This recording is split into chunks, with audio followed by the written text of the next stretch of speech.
Pemirsa, polisi selidiki dugaan kelalaian terkait tewasnya seorang lansia akibat terperosok dan terjepit badan kapal.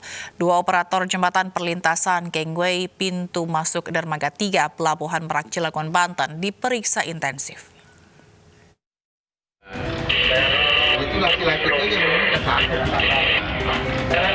Polres Cilegon, Banten tengah menginvestigasi kasus tewasnya seorang nenek akibat terperosok di Dermaga 3 Pelabuhan Cilegon, Banten.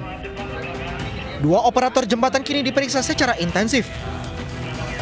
Ada dua orang yang sudah kita periksa. Yang pertama sebagai dandru, yang kedua yaitu operator. Untuk kedua orang tersebut sudah kita panggil dan sudah diminta keterangan. Kapal sandar, kemudian penumpang mau naik ke kapal. Jadi yang harusnya ada pengawalan dari kapal ataupun orang yang menjaga di pintu masuk. Ya, namun pada saat kejadian tidak ada, sehingga korban terperosok ke bawah. Berdasarkan hasil pemeriksaan sementara polisi, petugas Ramdor tidak mendampingi penumpang yang sudah lanjut usia. Saat masuk ke dalam kapal, korban tidak mengetahui jika jembatan sudah tidak merapat ke kapal hingga dirinya terjatuh, terjepit dan meninggal. Kondisi ini juga disebabkan gelombang tinggi yang terjadi di saat kapal bersandar. Petugas masih akan mendalami kasus ini apakah ada unsur kelalaian yang mengakibatkan korban meninggal dunia. Dari Cilegon, Banten, Iskandar Nasution, iNews melaporkan.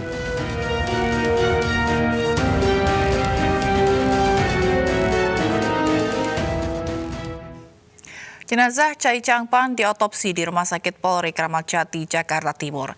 Buronan narkoba tersebut ditemukan tewas diduga bunuh diri di gudang pembakaran ban di Jasinga, Bogor, Jawa Barat.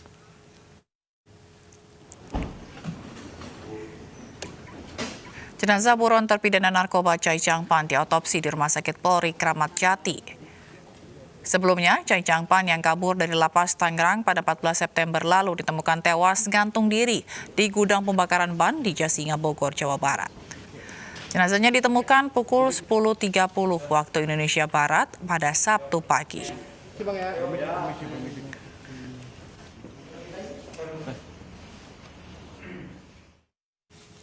Terpidana mati narkoba Chai Changpan kabur dari lapas kelas 1A Tangerang, Banten dengan menggali lubang. Chai Changpan kemudian melarikan diri ke hutan Tenjo di Kabupaten Bogor, Jawa Barat.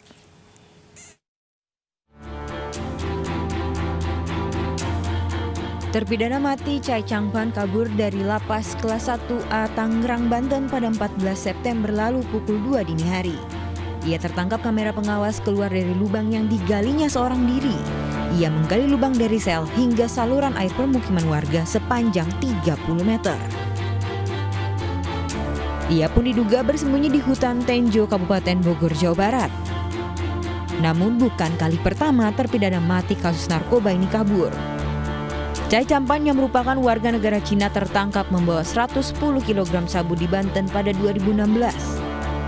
Saat ditahan, ia kabur dari rutan Mabes Polri pada 2017, namun tertangkap 3 hari berselang di Bogor, Jawa Barat.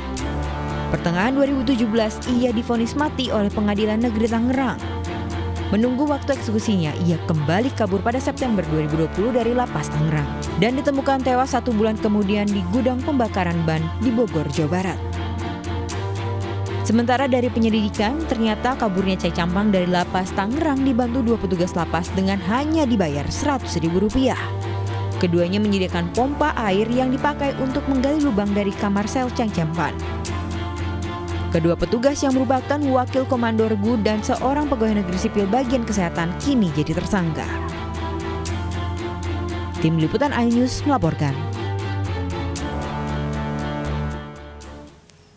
Pembunuh dan pemerkosa di Aceh Timur, Aceh tewas saat mendekam di tahanan Polres Kota Langsa Minggu dini hari. Jenazah pelaku dimakamkan di Desa Alwe Gadeng, Kecamatan Birembayin, Aceh Timur, Aceh.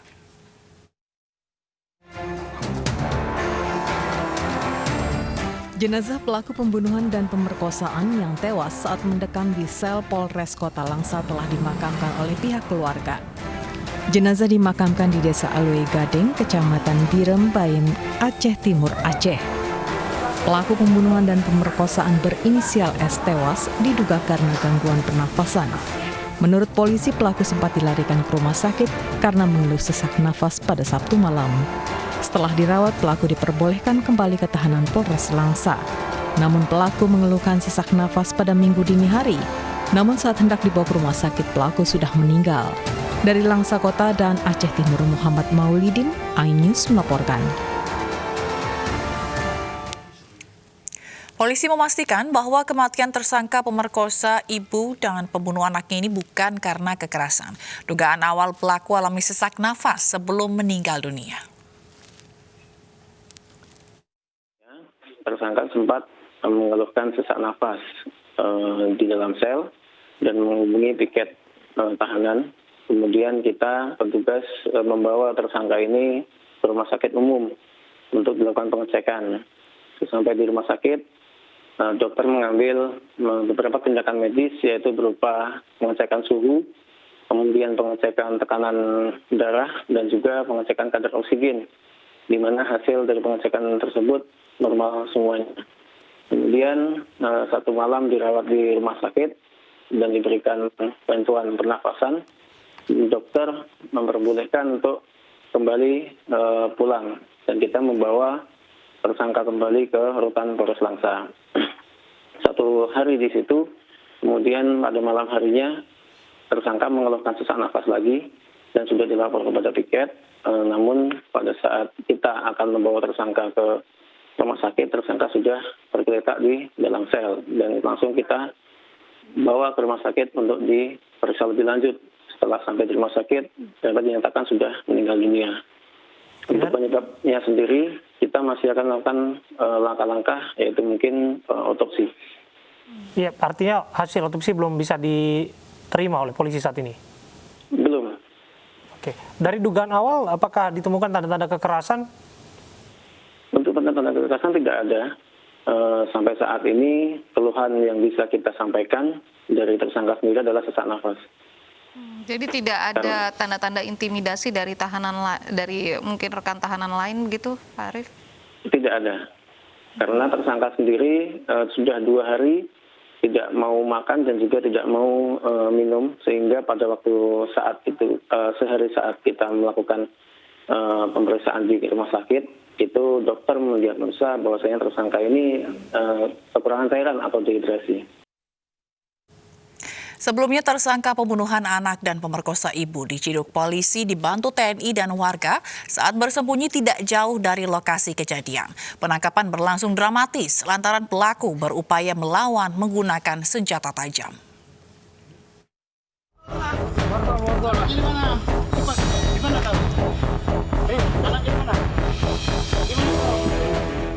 Inilah detik-detik saat S, pemerkosa seorang ibu rumah tangga yang juga membunuh bocah laki-laki, ditangkap aparat dibantu warga di lapangan sepak bola Gampong Alu Gading, Aceh Timur. Penangkapan berlangsung dramatis lantaran pelaku berupaya melawan menggunakan senjata tajam. Untuk menghindari amukan warga yang kesal dengan perbuatannya, polisi mengawal ketat pelaku saat dievakuasi ke mobil dan dibawa ke Polsek Birembayang, Langsa, Aceh Timur. Dari penangkapan ini, polisi menyita barang bukti senjata tajam milik tersangka serta pakaian milik korban dan anaknya. Polisi juga menyebut pelaku tidak mengalami gangguan jiwa. Saat ini korban masih dirawat di rumah sakit dalam rangka pemulihan baik fisik maupun psikisnya, dan mengenai kondisi kejiwaan daripada pelaku tidak ada gangguan jiwa maupun gangguan mental, sehingga semuanya hasil dari pemeriksaan juga dia normal. Pembunuhan dan pemerkosaan ini terjadi pada Sabtu dini hari 10 Oktober lalu. Pelaku yang menyelinap ke rumah korban berupaya memperkosa namun mendapat perlawanan hingga akhirnya dianiaya pelaku. Mendengar keributan, anak korban kemudian berusaha menolong ibunya namun turut dianiaya menggunakan senjata tajam hingga meninggal dunia. Usai memperkosa ibu korban, pelaku kemudian membawa jasad korban dan membuangnya di sungai. Lokasi kejadian berada di perkebunan sawit yang jauh dari permukiman warga. Ibu korban bahkan harus berjalan 1 kilometer saat meminta pertolongan. Antisipasi musim hujan dan banjir, pemerintah DKI Jakarta mengeruk sejumlah waduk, embung, sungai, dan situ dengan alat berat. Pengerukan resapan air tersebut menjadi bagian dari program Gerebek Lumpur.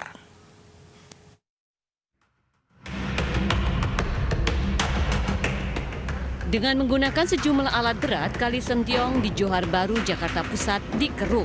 Pengerukan sedimen kali ini untuk memperlancar aliran air.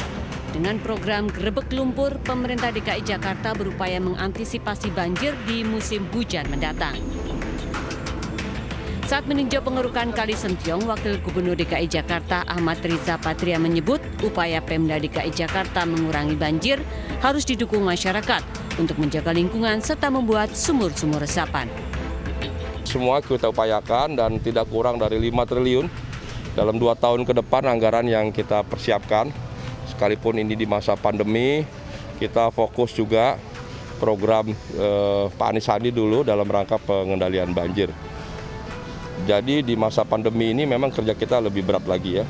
Untuk itu membutuhkan dukungan dari semua masyarakat. Sementara itu, 4 alat berat berupa ekskavator mengeruk lumpur di Setu Babakan, Jakarta Selatan. Danau seluas 34 hektar ini mengalami pendangkalan di titik selatan.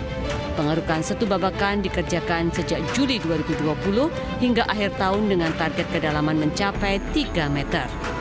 Terdapat sekitar 4,5 juta meter kubik endapan di sejumlah kali dan situ di Jakarta. Tetapi hingga kini baru dikerjakan 11% atau 500.000 meter kubik. Dari Jakarta, tim liputan iNews melaporkan. Dua wanita paruh baya di Asahan, Sumatera Utara nyaris diamuk warga setelah kedapatan menukar emas asli dengan imitasi. Selengkapnya sesaat lagi, kami akan segera kembali.